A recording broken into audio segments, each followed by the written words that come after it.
Hello hi friends, நம்ம இன்றைக்கி என்ன பார்க்க போகிறோன்னா ஒரு ஆர்கானிக் சிந்தசிஸ் ரியாக்ஷன் ஒன்று பார்க்க போகிறோம். இதில் வந்து ரெண்டு ரியேஜென்ட்ஸ் ஆட் பண்ண போகிறோம். இதில் வந்து பார்த்திங்கன்னா இது வந்து ஏ ரியேஜென்ட் அண்ட் இது வந்து பி ரியேஜென்ட்டில் இது சப்ஸ்டேட். ஓகேவா? இதில் ஏ அண்ட் பி சப்ஸ்டேட் எடுத்துக்க போகிறோம். சால்வெண்ட்டாக வந்து நம்ம எத்தனால் எடுத்துக்க போகிறோம். சரிங்களா? இப்போ இந்த ரியாக்ஷனே இவங்க தான் போட போகிறாங்க. ஃபஸ்ட்டு இப்போ என்ன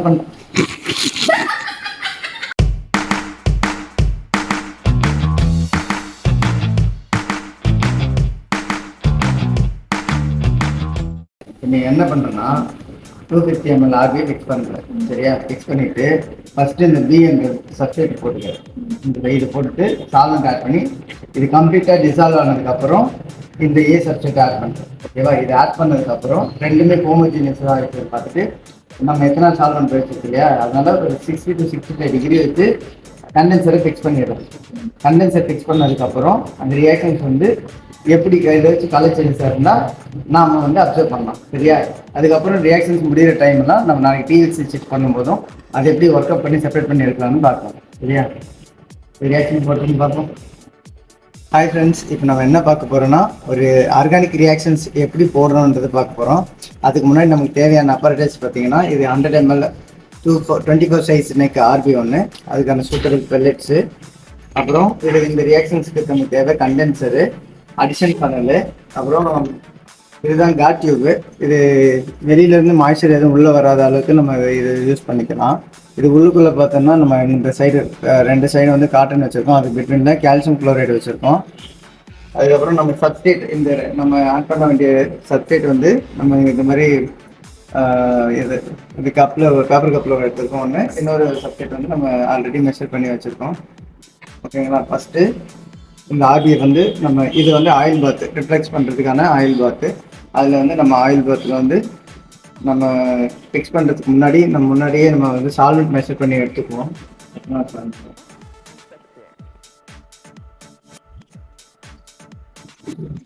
A few moments later.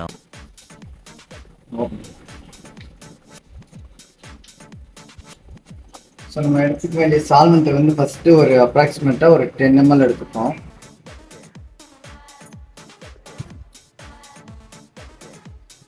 So இப்போ நம்ம வந்து இந்த ஆர்பியை வந்து இதுக்குள்ளே வச்சு ஃபிக்ஸ் பண்ணிக்கலாம். ஆயில் பாத் வச்சு ஃபிக்ஸ் பண்ணிக்கலாம்.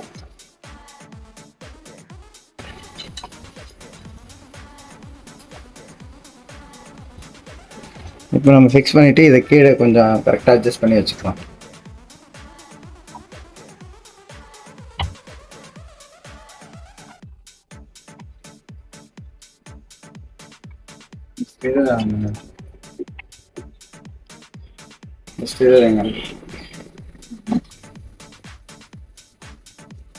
இப்போ நம்ம ஸ்டிரர் வந்து ஆன் பண்ணி வச்சுக்கலாம்.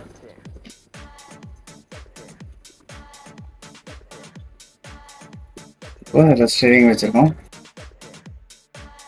நம்ம ஃபஸ்ட்டு பார்த்த ரியாக்ஷன் வந்து ரெண்டு சப்ஸ்டேட்டுமே சாலிட் மெட்டீரியல் எடுத்துப்போம். இப்போ வந்து பார்த்தோம்னா ரெண்டு சப்ஸ்டேட்டுமே லிக்விட் மெட்டீரியல் எடுத்துப்போம். இப்போ வந்து ஃபஸ்ட்டு சப்ஸ்டேட்டை வந்து நம்ம சால்வெண்ட்டில் ஆட் பண்ணிப்போம்.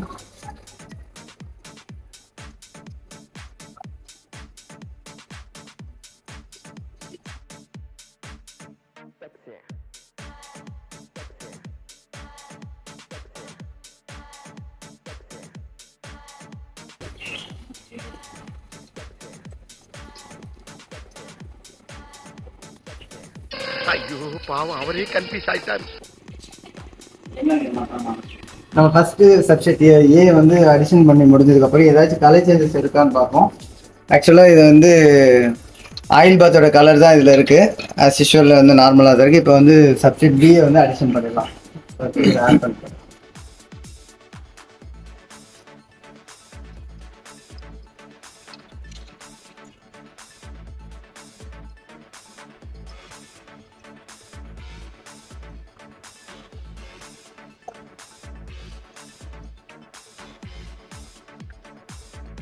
ஓகே, சப்ஜெக்ட் பி அடிஷன் பண்ணதுக்கப்புறம் இதில் கலர் சேஞ்சஸ் இருக்கான்னு அப்சர்வ் பண்ணணும். இப்போ கண்டிப்பாக கலர் சேஞ்சஸ் நடந்திருக்கு. முன்னாடி இருந்ததை விட இப்போ எல்லோ கலர் மாதிரி நமக்கு பேல் எல்லோ கலர் ஃபார்ம் ஆகிருக்கு. ஸோ நம்ம இப்போ என்ன பண்ணணும், இது வந்து 19 hours வந்து ரிஃப்ளெக்ஸ் கண்டிஷனில் வைக்கணும். இது இப்போ நம்ம ஆட் பண்ண சப்ஸ்டேட்டோடைய பாயிலிங் டெம்பரேச்சர் ஆல்ரெடி நம்ம இங்கே ஃபிக்ஸ் பண்ணி வச்சுருக்கோம். இப்போ வந்து நமக்கு என்ன பண்ணணும், வாட்டர் சர்க்குலேஷன் நம்ம கொடுக்கணும். வாட்டர் சர்க்குலேஷன் வந்து பார்த்திங்கன்னா ஆல்ரெடி நம்ம வந்து ஃபர்ஸ்ட் ரியாக்ஷனில் பார்த்த மாதிரி கண்டென்சரில் ஃபிக்ஸ் பண்ணி வச்சுருக்கோம். ஸோ நம்ம இப்போ என்ன பண்ணுறோம்னா இந்த கண்டென்சர் வந்து வாட்டர் சர்க்குலேஷன் நம்ம ஃபிக்ஸ் பண்ணிக்கலாம். இப்போ இந்த வாட்டர் சர்க்குலேஷன் வந்து கண்டென்சரில் போயிட்டுருக்கு. இப்போ நம்ம இதை வந்து கிளாம்ப் வச்சு டைட் பண்ணிப்போம். ஸ்டாப் பண்ணுறா, பாஸ் பண்ணுடா. இது என்னடா ஒர்க்கா? இதுதான் இது அங்கே முட்டும் இங்கே தட்டும் நான் இதில் சட்டியே ஆகும். ஓகே, நம்ம வேறு கிளாம்ப் மாற்றிருக்கோம். வேறு கிளாம்ப் மாற்றிட்டு இப்போ நம்ம கண்டென்சர் ஃபிக்ஸ் பண்ணிக்கலாம்.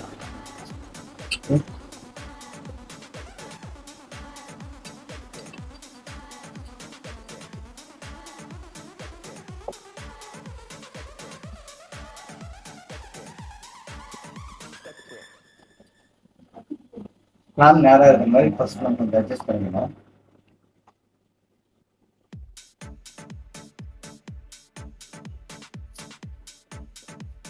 ஓகே, இப்போ நம்ம வாட்டர் சர்க்குலேஷன் ஃபிக்ஸ் பண்ணிட்டோம்.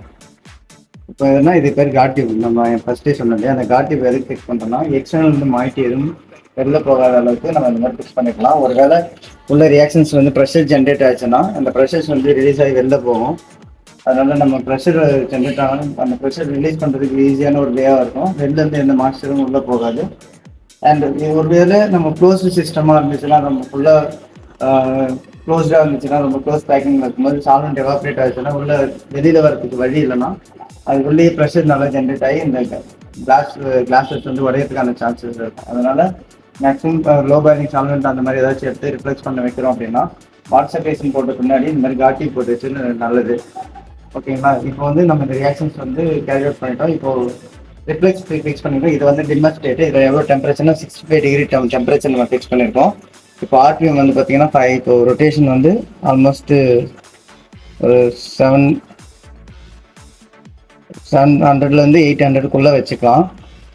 ஸோ நாளைக்கு வந்து இப்போ நம்ம கலர் சேஞ்சஸ் வந்து பார்த்தீங்கன்னா ஃபஸ்ட்டு 2 ஒரு கலர்லெஸ் சப்ஸ்டேட் ஒன்று எடுத்துக்கோம். இன்னொன்று ஒரு ப்ரௌனிஷ் எல்லோ கலர்லேருந்து ஒரு சப்ஸ்டேட் எடுத்துருக்கோம், லைட் பேர் இல்லை மாதிரி. இப்போ வந்து நமக்கு ஒரு சாண்டில் கலரில் வந்து நமக்கு சாலிட் ஃபார்ம் ஆகிருக்கு. இது 19 ஹவர்ஸ்க்கு அப்புறம் இந்த ரியாக்ஷன்ஸ் வந்து நம்ம அப்சர்வ் பண்ணுவோம் இது கம்ப்ளீட் ஆகிடுச்சா இல்லையான்னு. ஓகே ஃப்ரெண்ட்ஸ், மற்றது நம்ம நெக்ஸ்ட் வீடியோவில் இன்னும் டீப்பாக பார்க்கலாம். நான் பாய் சொல்லவே இல்லையே. பாய்.